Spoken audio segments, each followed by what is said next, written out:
anything mean to you. Because if it means something to you, you can't stand still. You understand? You play fast. You play strong. You go out there and dominate the guy you're playing against and make his ass quit. That's our trademark. That's our MO as a team. That's what people know us as. Understand? That's Johnson is the fullback pass.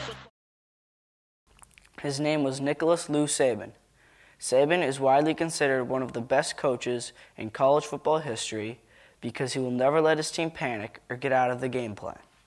He is also one of the best clock managers in the history of football, and you will never hear about him costing his team a game. Saban also has the wonderful ability to get the best out of his players regardless of the situation. Saban is currently married to Terry Saban and has 2 children named Nicholas and Kristen. He grew up in West Virginia. He was a devoted football fan and a cornerback on his high school team. He attended Kent State University, where he played cornerback on the football team. On May 4th, 1970, Nick and a friend decided to grab a bite to eat before heading off to the college common area for an event.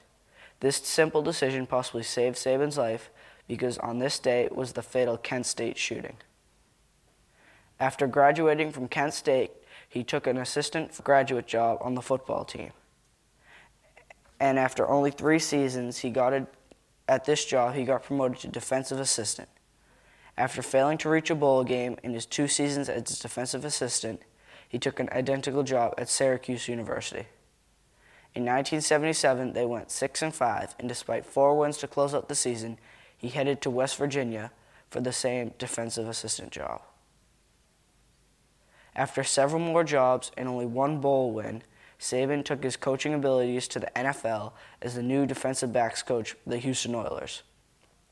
After losing in the first round of the playoffs in his first year, the Oilers followed up with another first-round playoff loss during Saban's final season in Houston. Saban got his very first head coaching job in the fall of 1990 at Toledo. The Rockets thrived under Saban, finishing 9-2 and tied for the conference championship. However, Saban couldn't resist going back to the NFL and working under Bill Belichick's defensive system.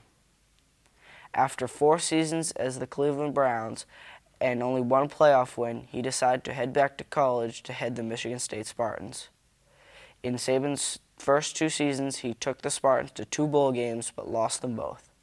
The next year, the Spartans went 6-6 and failed to qualify for a bowl game. But in 1999, Saban led Michigan State to a 9-2 record and a win in the Citrus Bowl. Following the season, Saban took a head coaching job at Louisiana State University, and in his first year, the Tigers went 8-4 and won the Peach Bowl. In 2001, the Tigers won the SEC Championship and the Sugar Bowl over Illinois. Saban and the Tigers stumbled to an 8-5 record and lost the Cotton Bowl to Texas the next year, but his best year was yet to come. In 2003, Saban led LSU to another Southeastern Conference title and a berth in the Bowl Championship National Championship game. The Tigers won the game over Oklahoma by a score of 21-14. With high expectations, the Tigers stumbled to a 9-3 record and lost to Iowa in the Capital One Bowl. Shortly after these triumphs, Saban went back to the NFL and the Miami Dolphins. Miami finished 9-7 and 6-10 in 2 seasons, failing to qualify for the playoffs. Saban left the pros to coach at the University of Alabama in 2007.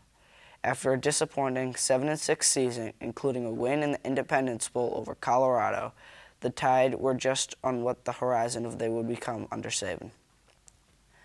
The Crimson Tide went undefeated throughout the regular season, but following losses in the SEC Championship to Florida and into Utah in the Sugar Bowl, the Tide finished 10-2 and were ready to make a mark in 2009. Following the 2008 season, Saban won 6 awards for excellent coaching, including the National Home Depot Coach of the Year award. Once again, in 2009, the Tide went undefeated during the regular season, and they clinched a spot in the SEC title game against Florida. This time, the Tide won and went to the BCS National Championship game. With a 37-21 win over Texas, the Tide had won their first championship since 1992. This year, Saban has led Alabama to a 9-3 start and are looking for another national championship.